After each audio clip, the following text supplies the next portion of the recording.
Hi guys, and welcome back to my channel. My name is Johanna. For those of you who are new here, welcome. For those of you who are returning, welcome back. In today's video, I'm going to be showing you my 2022 word of the year, and if that is of interest to you, please stay tuned.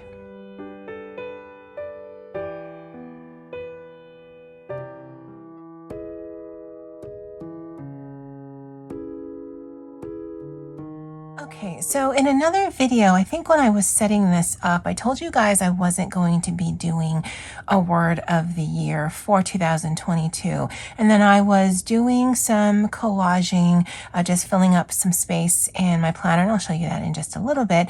And then I had inspiration hit. And so I'm very pleased with this. I tried to Google who started this word of the year.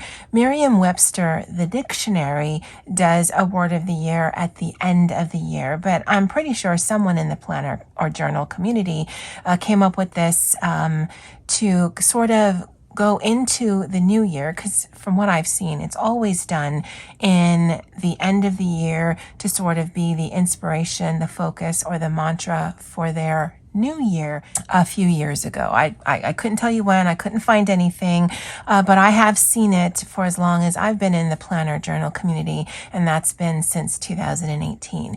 Now, I have tried word of the year, I have tried word of the month, and they didn't work for me, but the word that I've chosen for 2022, I'm pretty sure is going to work just as well as it does today as it will towards the end of the year, and I'll show you what I mean. Now, this is my Hobonichi Weeks Mega. This is my everyday carry, so this is with me wherever I am, either at home or in the office, and let's be honest, that's usually the two places I'm generally at. And this is, I believe, the peach linen cover. I just stuck those there just because I had them out on my desk and there's all these pockets. I don't use this as a wallet, so it's really just to keep stickers, some important information and things like that. But at the back here, in the notes section, I set this up with you guys. And so every month when I start the new journaling section, I'm just going to write the page number, easy peasy. But I left 2 pages behind this to be just sort of whatever, because again, I wasn't going to do a word of the year. But then I was doing some, not even so much collaging, but just putting some stickers down. I was flipping through one of these books. Let me grab one. So it came in a set of 6 or 8, I believe, and it's these little dictionary library series things. And basically, it's just some words, the type of word it is, and then some definition. Some of the definitions are kind of weird, but whatever. I like the look of it. And now when I've seen a bunch of reviews saying that some of the letters were missing. I got all mine, so I was happy with that. This isn't going to be every single word in the dictionary. And again, some of the translations or the definitions I think are a little wonky, but visually it's nice. And I was flipping through as I was setting the page. I'll show you in just a minute. And then I saw a word. I'm like, oh my God, wouldn't that be the most amazing word of the year? I'm like, no, don't be ridiculous. And then I was flipping through again. I'm like, no, I'm going to use it. And so my 2022 word of the year is potato. So again, I was just going to set this up, and I was going to put a word there. It wasn't going to mean anything. I just want it to be decorative. But I love the idea of having that as my word of the year. Now, I know there are so many people, both in the planner journal community, who don't have a YouTube channel, as well as who do, who this is very thought-provoking, and it means a lot to them. And it's like I said earlier, that it's a bit of an inspiration or a mantra or just a way to focus on their upcoming year. Again, I've tried it. I don't like it.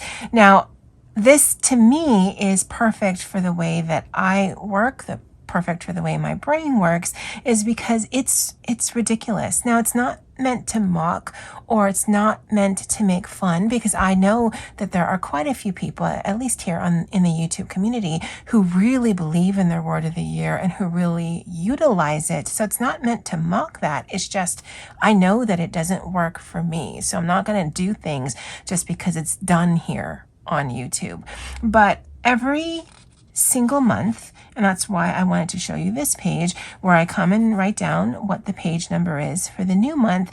Even if I don't look at that, I'm going to know that my word of the year is potato, and it's sitting right behind here, and it's going to give me a bit of a chuckle, and it's going to remind me of two things, and I actually wrote that down here. One, it's ridiculous. And I love that. I love that it's ridiculous. I love that it's funny. I love that it makes me laugh and it makes me smile, and it is different. And I don't mean to be different for the sake of being different, but let's be honest, that's just how my brain works. But I mean, potatoes are delicious. So, I mean, if I can have a delicious word that makes me laugh, why not? None of this actually is necessary for me. Whether I have these at the end of 2022 and I flip on a word that just kind of speaks to me, because this one really did. I looked at it, I thought, oh my goodness, wouldn't that be ridiculous? And I'm like, no, who does that? And then like, yeah, I'm going to do that. Whether I do this again next year, I don't know. But for this year, I want to take a more lighthearted approach to myself. I can actually rile myself up quite a bit. Now, you don't usually see that on this channel, because this I need to be casual, as it's one of my hobbies. But in my personal and my professional life, I deal with a lot of anxiety. I internalize. And so if I can have things that help me just sort of get me out of my head for just a moment, that sort of breaks that kind of negativity that I sometimes kind of fester in. If you notice, if you've been around, when I do my quotes of the week, they're generally more snarky, they're generally more sassy, because that's what my brain needs. I don't want something that's inspirational or motivational, because it doesn't do that for me. And so having a word of the year like this is absolute perfection. Now, it might change. Going into 2023, I might revisit this and think, yeah, I'm going to do this again. I might revisit this and like, no, I need something that means something more. Or I might decide not to do it at all. But I did want to show you this just in case you've tried word of the years in the past and they didn't work for you. Maybe it's just the way that your brain works, or doesn't. It doesn't make it bad, it just makes it different. I'd love to know if you guys have a word of the year, what it is in the comment section below, and more importantly, what do you think of my word of the year? Again, it's going to make me laugh every single time I come into this section. All right, guys, well, that's it for me for now. And as always, aloha.